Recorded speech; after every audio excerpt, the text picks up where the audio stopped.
मीठे बच्चे, तुम्हें बाप की लीला अर्थात ड्रामा के आदि मध्य अंत का ज्ञान मिला है। तुम जानते हो अब यह नाटक पूरा होता है, हम घर जाते हैं। प्रश्न: स्वयं को बाप के पास रजिस्टर कराना है तो उसके लिए कौन सा कायदा है? उत्तर: बाप के पास रजिस्टर होने के लिए बाप पर पूरा पूरा बलि चढ़ना पड़ता, अपना सब कुछ भारत को स्वर्ग बनाने की सेवा में सफल करना होता। तीसरा, संपूर्ण निर्विकारी बनने का कसम उठाना पड़ता और फिर रहकर भी दिखाना पड़ता। ऐसे बच्चों का नाम ऑलमाइटी गवर्नमेंट के रजिस्टर में आ जाता है। उन्हें नशा रहता है कि हम भारत को स्वर्ग व राजस्थान बना रहे हैं, हम भारत की सेवा के लिए बाप पर बलि चढ़ते हैं। गीत है ओम नमो शिवाय, ओम शांति। जिसकी महिमा में यह गीत है जिसकी महिमा में यह गीत है वही बैठकर अपने रचना की बहुत महिमा सुनाते हैं, जिसको लीला भी कहा जाता है। लीला कहा जाता है नाटक को, और महिमा होती है गुणवान की, तो उनकी महिमा सबसे न्यारी है।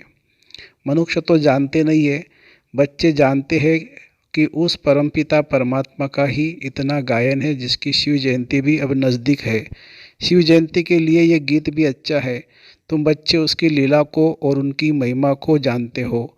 बरोबर यह लीला है, इसको नाटक ड्रामा भी कहा जाता है। बाप कहते हैं कि देवताओं से भी मेरी लीला न्यारी है। हर एक की अलग अलग लीला होती है। जैसे गवर्नमेंट में प्रेसिडेंट का, मिनिस्टर का मर्तबा अलग अलग है।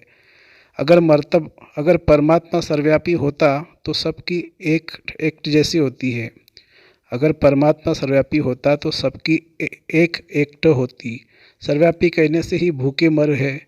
कोई भी मनुष्य न बाप को न बाप की अपरंपार महिमा को जानते हैं। जब तक बाप को न जाने तब तक रचना को भी जान न सके। अभी तुम बच्चों ने रचना को भी जाना है। ब्रह्मांड, सूक्ष्मतन और मनुष्य सृष्टि का चक्र बुद्धि में फिरता रहता है। यह है लीला अथवा रचना के आदि मध्य अंत की नॉलेज। इस समय दुनिया के मनुष्य है नास्तिक, कुछ भी नहीं जानते हैं और गपोड़े कितने लगाते हैं। साधु लोग भी कॉन्फ्रेंस आदि करते रहते हैं। बेचारों को यह पता ही नहीं कि अब नाटक पूरा होता है, अभी कुछ टच होता है, जबकि नाटक पूरा होने वाला है, जबकि नाटक पूरा होने का आया है। अभी सब कहते हैं राम राज्य चाहिए। क्रिश्चियन के राज्य में ऐसे नहीं कहते थे कि नया भारत हो। अभी बहुत दुख है तो सभी आवाज़ करते हैं कि हे प्रभु दुख से छुड़ाओ। कलयुग अंत में जरूर जास्ती दुख होगा। दिन प्रतिदिन दुख वृद्धि को पाता जाएगा।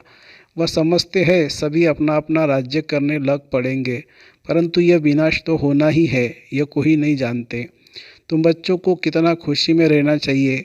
तुम किसी को भी कह सकते हो कि बेहद का बाप स्वर्ग रचता है, तो बच्चों को भी स्वर्ग की बादशाही होनी चाहिए।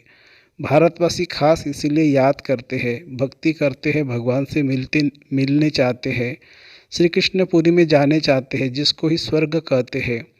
परंतु यह नहीं जानते कि सतयुग में ही श्री कृष्ण का राज्य था, फिर अभी यह कलयुग पूरा होगा, सतयुग आएगा, तब फिर श्री कृष्ण का राज्य होगा। यह तो सभी जानते हैं कि शिव परमात्मा की सभी संतान है। फिर परमात्मा ने नई सृष्टि रची होगी तो जरूर ब्रह्मा के मुख द्वारा रची होगी। ब्रह्मा मुख वंशावली तो जरूर ब्राह्मण कुल भूषण होंगे। वह समय भी संगम का होगा। संगम है कल्याणकारी युग, जब परमात्मा ने बैठ राजयोग सिखाया होगा। अभी हम हैं ब्रह्मा मुख वंशावली ब्राह्मण। बाकी तुम कहेंगे हम कैसे माने कि ब्रह्मा के तन में परमात्मा आकर राजयोग सिखाते हैं। तुम भी ब्रह्मा मुख वंशावली बन राजयोग सीखो तो आप ही तुमको भी अनुभव हो जाएगा। इसमें बनावट की व अंधश्रद्धा की कोई बात ही नहीं। अंधश्रद्धा तो सारी दुनिया में है। इसमें खास भारत में गुड़ियों की पूजा बहुत होती है। आइलैंड प्रस्थ भारत को ही कहा जाता है। ब्रह्मा को कितनी भुजाएं देते हैं। अभी यह कैसे हो सकता है? हाँ, ब्रह्मा के बहुत बच्चे हैं। जैसे विष्णु को 4 भुजाएं दिखाते हैं, 2 लक्ष्मी की, 2 नारायण की, वैसे ब्रह्मा के भी इतने बच्चे होंगे। समझो 4 करोड़ बच्चे हो तो ब्रह्मा की 8 करोड़ भुजा हो जाए, परंतु ऐसे है नहीं। बाकी प्रजा तो जरूर होगी। यह भी ड्रामा में नूंद है। बाप आकर ये सब बातें समझाते हैं। वह तो समझ नहीं सकते कि आखिर क्या होगा। कितने प्लान्स बनाते हैं, किस्म किस्म के प्लान्स बनाते हैं। यह बाबा का तुम बच्चों के लिए एक ही प्लान है और यह राजधानी स्थापन हो रही है। जो जितनी मेहनत कर आप समान बनाएंगे उतना उच्च पद पाएंगे। बाप को नॉलेजफुल ब्लिसफुल रहमदिल कहते हैं। बाप कहते हैं मेरी भी ड्रामा में पार्ट है। माया सब पर बेरहमी कर रही है। हमको आकर रहम करना पड़ता है। तुम बच्चों को राजयोग भी सिखाता हूँ।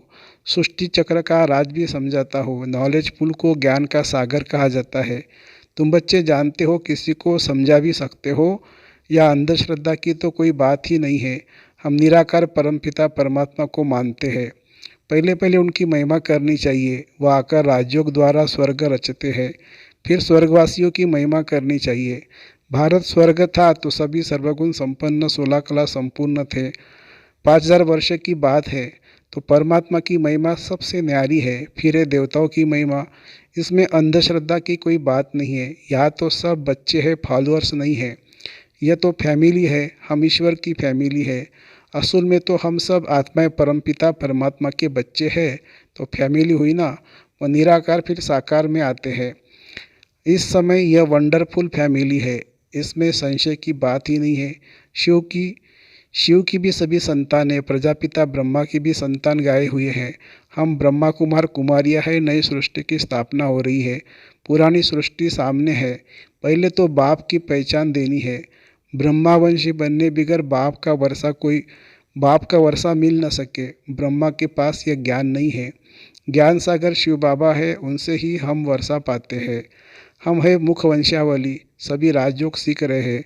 हम सबको पढ़ाने वाला शिव बाबा है जो इस ब्रह्मा तन में आकर पढ़ाते हैं। ये प्रजापिता ब्रह्मा जो व्यक्त है वह जब संपूर्ण बन जाते तब फरिश्ता बन जाते हैं। सूक्ष्मतन वासियों को फरिश्ता कहा जाता है। वह हड्डी मांस नहीं रहता है। बच्चियाँ साक्षात्कार भी करती है। बाप कहते हैं हे भक्ति मार्ग में अल्पकाल का सुख भी मेरे द्वारा ही तुमको मिलता है। दाता मैं एक ही हूँ, इसलिए ईश्वर अर्पण करते हैं। समझते ईश्वर ही फल देते हैं। साधु संत आदि का कभी नाम नहीं लेते हैं। देने वाला एक बाप है। करके निमित्त कोई द्वारा दिलाते हैं। उनकी महिमा बढ़ाने के लिए वह सब है अल्पकाल का सुख। यह है बेहद का सुख। नए नए बच्चे आते हैं तो समझते हैं जिस मत पर हम थे उनको फिर हम यह नॉलेज समझाए। इस समय सब माया की मत पर है। यहाँ तो तुमको ईश्वरीय मत मिलती है। ये मत आधा कल्प चलती है क्योंकि सतयुग त्रेता में हम इसकी प्रारब्ध भोगते हैं। वह उल्टी मत होती नहीं है क्योंकि माया ही नहीं है। उल्टी मत तो बाद में ही शुरू होती है। अब बाबा हमको आप समान त्रिकालदर्शी त्रिलोकीनाथ बनाते हैं। ब्रह्मांड का मालिक भी बनते हैं। फिर सृष्टि के मालिक भी बनते हैं। फिर सृष्टि के मालिक भी हम बनते हैं। बाप ने बच्चों की महिमा अपने से भी ऊंच की है। सारी सृष्टि में ऐसा बाप कभी देखा जो बच्चों के ऊपर इतनी मेहनत करे और अपने से भी तीखा बनाए। कहते हैं तुम बच्चों को विश्व की बादशाही देता हूँ, मैं नहीं भोगता हूँ। बाकी दिव्य दृष्टि की चाबी मैं अपने हाथ में रखता हूँ। भक्ति मार्ग में भी मुझे काम में आती है। अब भी ब्रह्मा का साक्षात्कार कराता हूँ कि इस ब्रह्मा के पास जाकर राजयोग सीख भविष्य प्रिंस बनो। यह तो बहुतों को साक्षात्कार होता है। प्रिंस तो सभी ताज सहित होते हैं। बाकी बच्चों को यह पता नहीं पड़ता कि सूर्यवंशी प्रिंस का साक्षात्कार हुआ चंद्रवंशी प्रिंस का। जो बाप के बच्चे बनते हैं वह प्रिंस प्रिंसेस तो जरूर बनेंगे। फिर आगे व पीछे अच्छा पुरुषार्थ होगा तो सूर्यवंशी बनेगा, नहीं तो चंद्रवंशी बनेगा। तो सिर्फ प्रिंस को देख खुश नहीं होना है। यह सब पुरुषार्थ पर मदार रखते हैं। बाबा तो हर बात क्लियर कर समझाते हैं। इसमें अंधश्रद्धा की बात नहीं है। यह है ईश्वरीय फैमिली। इस हिसाब से तो वह ईश्वरीय संतान है, परंतु वह कलयुग में है। तुम संगम पर हो। किसके पास भी जाओ बोलो हम शिववंशी ब्रह्मा मुखवंशावली ब्राह्मण ही स्वर्ग का वर्षा पा सकते हैं। किसको अच्छी रीति समझाने की मेहनत करनी पड़ती है। 100-50 को समझाए तब उनसे कोई एक निकले। जिसकी तकदीर में होंगी वो कोटों में कोई निकलेगा। आप सामान बनाने में टाइम लगता है। बाकी साहूकार का आवाज़ बड़ा होता है। मिनिस्टर के पास आते जाते हैं तो पहले वो पूछते आपके पास कोई मिनिस्टर आता है। जब सुनाते हैं कि हाँ आते हैं तो कहेंगे अच्छा हम भी चलते हैं। बाप कहते हैं मैं बिल्कुल साधारण हूँ तो साहूकार कोई विरला ही आते हैं। आने ज़रूर है, परंतु अंत में तुम बच्चों को बहुत नशा रहना चाहिए। उनको समझाना है, हम तो भारत की तन मन धन से सेवा करते हैं। तुम भारत की सेवा के लिए ही बलि चढ़े हो ना। ऐसा फिलैंथ्रोपिस्ट कोई होता नहीं है, वह तो पैसे इकट्ठे कर मकान आदि बनाते रहते हैं। आखिर तो यह सब कुछ मिट्टी में मिल जाना है। तुमको तो सब कुछ बाबा पर बलि चढ़ाना है, भारत को स्वर्ग बनाने की सेवा में ही सब कुछ लगाना है। तो फिर वर्षा भी तुम ही पाते हो।